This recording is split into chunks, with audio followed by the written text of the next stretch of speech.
Tamil Nadu CM Vijay.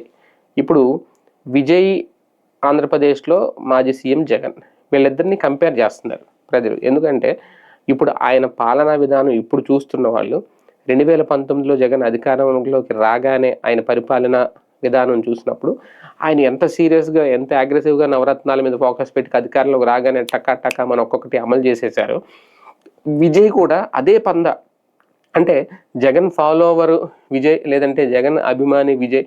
అందుకే ఆయన పర్యటనలో కూడా జగన్ ఆయన కలిసిన ఫోటోని అభిమానులు ఇస్తే తీసుకొని చూపించారు అని ఏ ప్రచారం అయితే జరిగిందో, ఆయన పాలనా తీరు చూస్తూ ఉంటే ఎక్కడ ఆలోచించట్లేదు. ఆయన చెప్పినట్టు పథకాలు ముందు ఇమీడియట్గా అమలు చేసే ప్రయత్నం చేసేస్తున్నారు.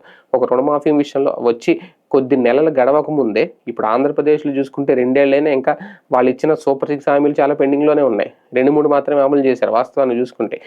మిగిలిన ఏదో P4కి ఇచ్చాం, వాళ్ళు చేసుకుంటున్నారు, వీళ్ళు చేసుకుంటున్నారంటే అవన్నీ నడవు.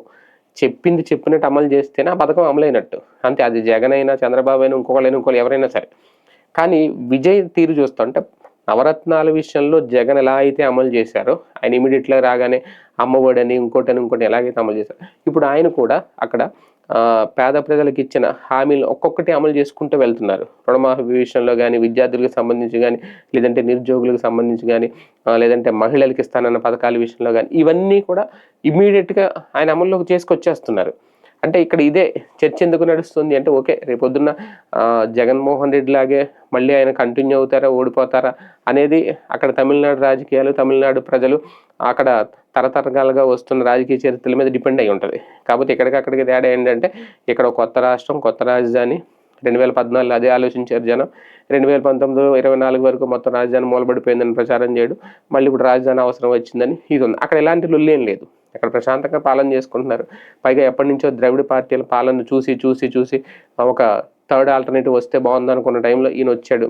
టక్మని మొత్తం అందరూ ఓట్లేసి ఈయన గెలిపించుకున్నారు. ఈయన ఇచ్చిన మాటలను అయితే నిలబెట్టుకున్నారు. అందుకే ఈ కంపారిజన్ ఎందుకు వస్తుంది అంటే, ఆయన అంత వచ్చిన అతి తక్కువ కాలంలోనే, అతి తక్కువ నెలల వ్యవధిలోనే ఆయన ఇచ్చిన హామీలు ఏవైతే ఉన్నాయో ఎన్నికల ముందు అవన్నీ అమలు చేస్తుంటే జగన్ గుర్తొస్తున్నారంటే ఆంధ్రప్రదేశ్ ప్రజలకి.